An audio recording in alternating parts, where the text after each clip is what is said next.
একটু ভেবে দেখুন, আজ রাতে যদি আল্লাহ আপনার প্রাণ নিয়ে নেন, আপনি কি প্রস্তুত? একজন মানুষ ছিল।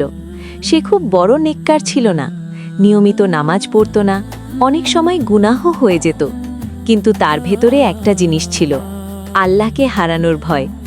রাতে একা হলে সে মাথা নিচু করে বলতো, হে আল্লাহ, আমি ভালো মানুষ নই, কিন্তু আমি তোমাকে ছাড়া থাকতে পারি না।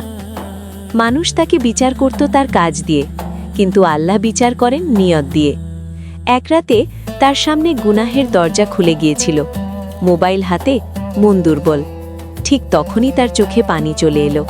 সে সিজদায় পড়ে বলল, হে আল্লাহ, আজ যদি আমাকে ডেকে নাও, আমি খালি হাতে তোমার সামনে দাঁড়াতে চাই না।